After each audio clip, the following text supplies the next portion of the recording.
with an unboxing for you. So I have unboxed Shelflove Crate on this channel, but this is Shelflove Reads, which is the same company, but instead of focusing on like science fiction and fantasy YA, they focus more on contemporary books. And I actually didn't buy this one because of the book. I bought it because the theme, and I believe the theme was something like falling into reads or falling into good reads or something like that. So this is my first of this Shelflove Reads, and I haven't opened it. I just cut the tape, so I'm unboxing it in real time. This box was delayed because of an item, which I can see what the item is, and that's kind of what I suspected but it was delayed in customs, so this shipped a little bit later than usual. Shelflove Crate and Shelflove Reads comes with a little magazine, which a lot of the book boxes are doing. I want to look at the spoiler so I can tell you where things have come from. So the first thing I'm noticing is this cute little, I'm thinking little pumpkin cookie cutter. At first I thought it was an apple, but it's not. So, oh, it actually goes with something else that's in here, which I think might be this. So when you have sugar cookies, you must have a cookie cutter. And the sugar cookies, okay, for a second I thought that it had like opened. It also came with a cookie cutter that is I'm not sure what it is. Might be like a fox or something. It says fall cookie cutter. So the one is definitely a pumpkin. Oh, I think this one got like bent or something, which is why I can't identify what it is. It might be a wolf, it might be a fox. I'm not sure, but it definitely got bent. So the tail end, or what I would assume is the tail, is kind of warped. So this is from Lim Basics, and it's Laura Jean's Pumpkin Spice Sugar Cookie Mix from Love You More Studio. I'm assuming it probably is not gluten-free. Yeah, it has all-purpose flour in it.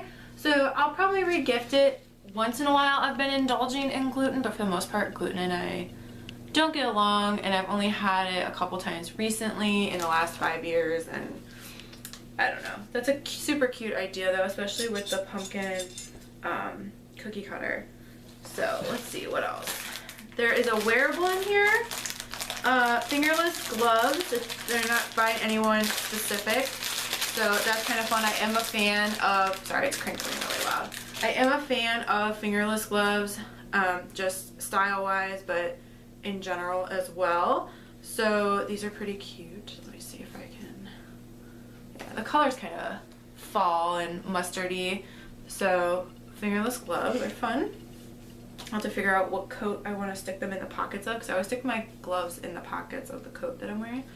I'm going to save that for last. There's a little wooden spoon in here, which, let me see.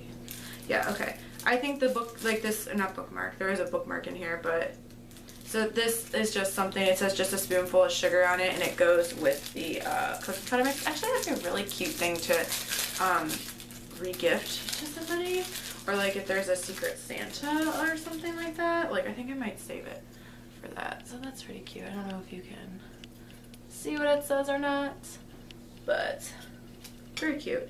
Okay, this is the special item. I'm gonna say that, oh, it's not what I thought the book was. Although I've seen this book around. Like, I don't even think I thought about what the book was. I just liked the theme. Maybe I knew what the book was. I can't remember. There's a double-sided woodmark, which I've never had a double-sided one before. This is by Dreamy and Company. It says, books fall open, you fall in. And it's really pretty. The artwork on it is great. My dog just came in because she has to know what's going on. So the big item that was, oh no, the wooden spoon is separate from the cookie mix I just saw. It was just designed by Shelflove Crate, so that's super cute. Let's see. This blanket is by Sweet Sequels. I've only ordered a print from Sweet Sequels. If you don't know who they are, that's their handle on Instagram and the name of their shop, and they're on Etsy. I think they have a website too. They have really cool prints, and she does all the art, and then she does the art for like book sleeves and stuff too, and her style is just really unique. So this blanket is from her shop, and does it say anything else? No, it says Popular Classics. Now this is very like Sweet Sequels is her shop's kind of higher end, which is why I only have a print from there, but I have lusted after like Gryffindor pillow and stuff. So this, I feel like this item is kind of a major deal. So I mean, a blanket's pretty huge, and I love blankets, but this one, it's actually shedding everywhere. I don't know if you can see all the fuzzies falling, but wow, like that's me looking at it so you can only see the white side of it, the side without the print. It's got classics on the spines, and it's all different books. And her attention to, this is what I'm talking about, can you see? Yeah, like the attention to detail that she does is pretty awesome. I think the reason I knew a blanket was coming is because it had said something about a really cozy item and what's really more cozy than a blanket. I guess it didn't shed that bad on the floor, just a little bit. So wow, I can't wait to take a photo of this box to put on my Instagram. And then the book is one I've seen around a lot, which is Sawkill Girls. I remember, I think I did figure out what the book was before it came, but I didn't remember because, like I said, I totally bought this just based on theme. Because the box did not ship on time, they did give a coupon code for 15% off a single purchase or a subscription, which is nice. I feel like this book might be about witches, but I really don't remember. So it comes with a signed book plate, and it has a cute little bookmark that's like a Shelflove Reads bookmark. Let's check out the synopsis since I don't remember what it was about. Anyway, beware of the woods in the dark, dank, deep. He'll follow you home and he won't let you sleep. Who are the Sawkill Girls? Marion, the new girl, awkward and plain, steady and dependable, weighed down by tragedy and hungry for love she's sure she'll never find. Zoe, the pariah, luckless and lonely, hurting and hiding it, aching with grief and dreaming of vanished girls. Maybe she's broken, or maybe everyone else is. Val, the queen bee, beautiful and privileged, ruthless and regal, words like silk and eyes like knives, a heart made of secrets and a mouthful of lies. I really like the prose. Their stories come together on the island of Sawkill Rock, where gleaming horses graze in rolling pastures and cold waves crash against black cliffs, where kids whisper the legend of an insidious monster at parties and around campfires, where girls have been disappearing for decades, stolen away by a ravenous evil no one has dared to fight until now. Shocking, nail-biting, and gorgeously written by New York Times bestselling novelist Claire Legrand, this atmospheric and spine-tingling novel will keep you guessing until the very last page. Which, if this is a standalone, which it sounds like it is, like, if you follow my channel, you know I'm a big fan of a good standalone. I do kind of like creepy, too. So Claire Legrand used to be a musician until she realized she couldn't stop thinking about the stories in her head. Now she's a librarian in central New Jersey. She's the author of several books for children and teens, including the Cavendish Home for Boys and Girls, the Edgar Award nominated Some Kind of Happiness, and Furyborn. Okay, Furyborn, wow. I swear Furyborn just came out, so it's really impressive because I feel like traditionally published authors often don't have 2 books out in a year. I didn't think that came out last year, so that's really impressive if that's the case.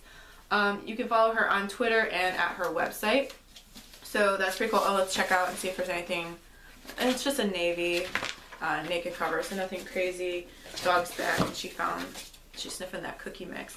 So anything else in here? They have their Shelflove Reads photo challenge, which starts October 23rd. The spoilers, they have the letter from the author, which I usually read, so I will. Also, if you like this book, you would like Broken Things by Lauren Oliver, The Deepest Roots, Boneless Mercies, I don't know. I've seen it, but I'm not sure. What the Woods Keep.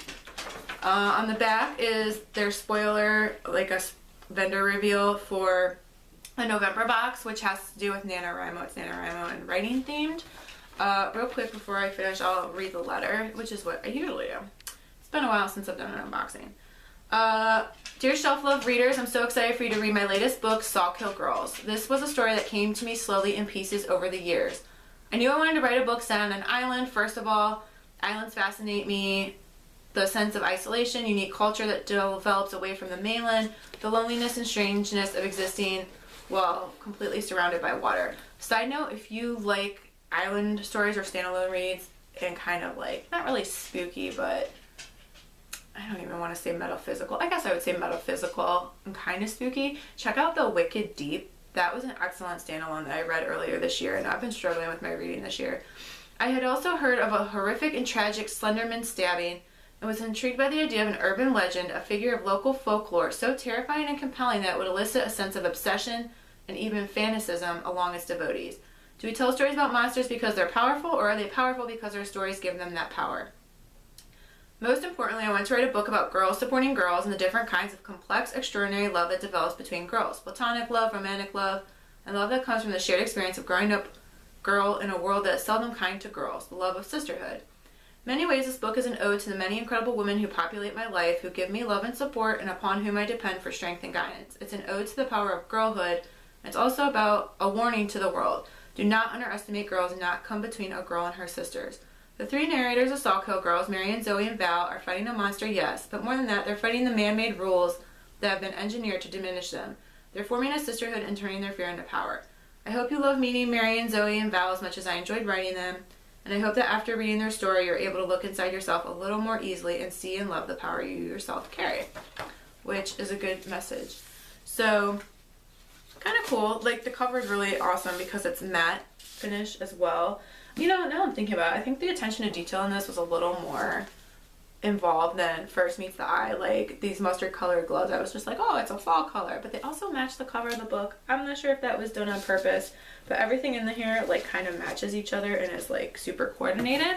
So I worked with the owner of Shelflove Crate and Shelflove Reads. Her name is Dania, and I met her when her business first started and was just the Shelflove Crate, which is like that teal colored box, if you're looking for it on this channel.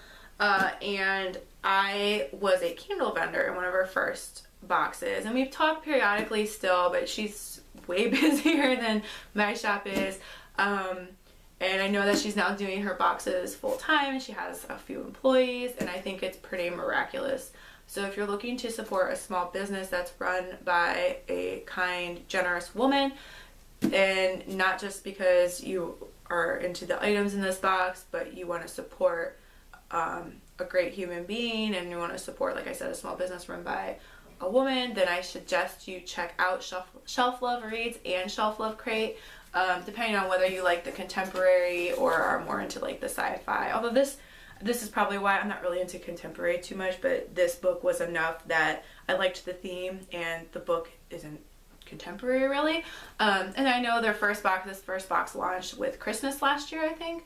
And I feel like they did like it was a Christmas tale of some kind. I don't know if it was the Holly Chase book, which I reviewed on this channel.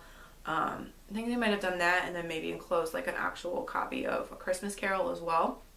So they're coming up on a year for this box, but Dania's other box has been around for, I don't know, 2 years, maybe going on 2 years, a little over 2 years. So you can find, if you go to the website for Shelflove Reads, I don't know if it's Shelflove Crate or whatever, you can find both on there, and they also have a shop with past items, and you can buy single purchases, which is what I like to do, or you can subscribe. So this is the October Shelflove Reads, which, like I said, was a Cozy Reads, falling into, I can't even remember the theme, Falling Into Reads. So excellent box, like, wow. I would definitely order this again. Shelflove Crate and Shelflove Reads now are, Shelflove Crate was already one of my favorites, so I'm just going to lump the two together. They're one of my favorite, more affordable book boxes. And like I said, you're supporting a woman-run small business, which is always a good thing. So in the meanwhile, happy reading and happy writing.